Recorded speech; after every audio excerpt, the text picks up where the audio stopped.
तुम्हें आग से डर नहीं लगता है? मूर्ख, मेरी बात मान जाओ, यहाँ से बाहर निकल जाओ, नहीं तो जल जाओगे।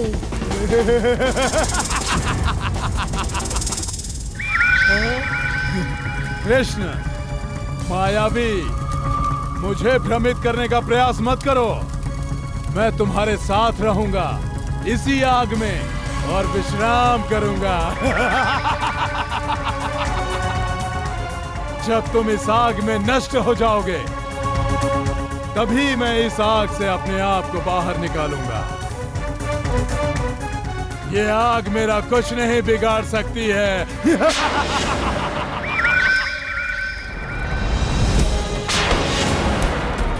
तुम्हारे जैसों को मेरी मैया क्या कहती हैं? सुनाओ तुम्हें? सुनाओ सुनाओ। इसके बाद तो न तुम सुनाने लायक रहोगे और न ही सुनने लायक।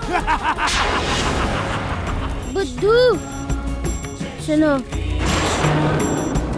परमेश्वर जब बुद्धि बांट रहे थे, तब तुम क्या पानी पीने गए थे? हाँ, पानी पीने ही गए थे।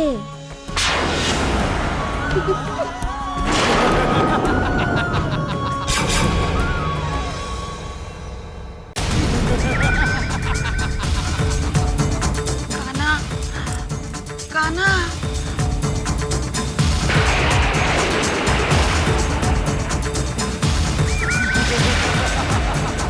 भ्रष्ट बुद्धि, देखो, हमारे और आग के बीच कितना अंतर कम हो गया है।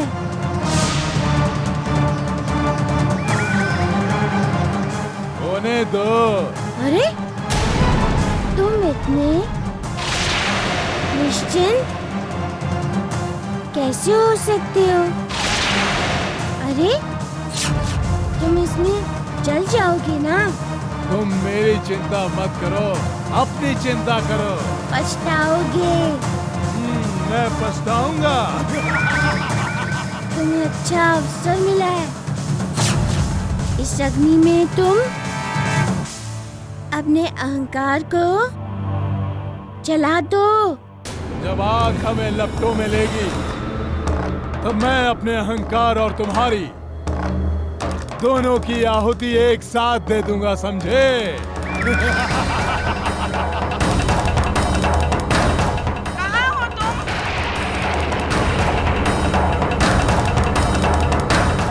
कान्हा, कान्हा, तुम्हारे लिए यशोदा नंद राय चिंतित है। कहाँ हो तुम? ये बुढ़िया ये आग में से चलकर कैसे आई?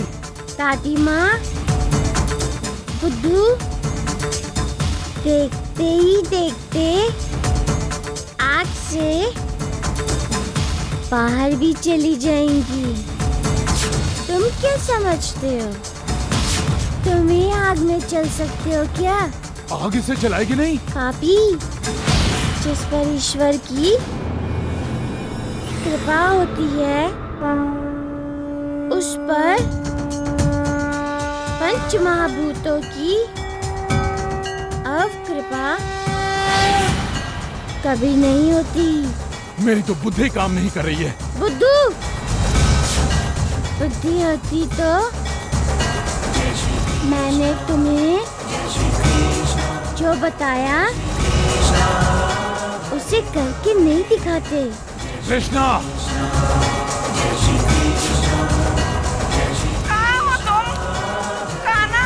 दादी माँ से क्यों डरे? क्यों नहीं दादी माँ के सामने गए? बुद्धू, डर गए? मायावी, मैं समझ गया हूँ। मुझे भ्रमित करने के लिए तुमने संधी बुढ़िया की माया रची है।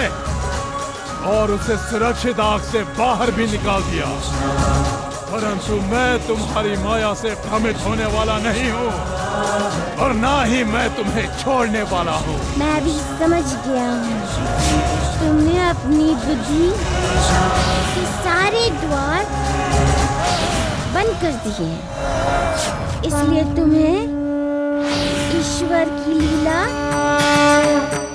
समझ में नहीं आ रही है। मूर्ख! ईश्वर तुम्हें बार बार सावधान कर रहे हैं और तुम ईश्वर के संकेत को नहीं समझ पा रहे हो। इसीलिए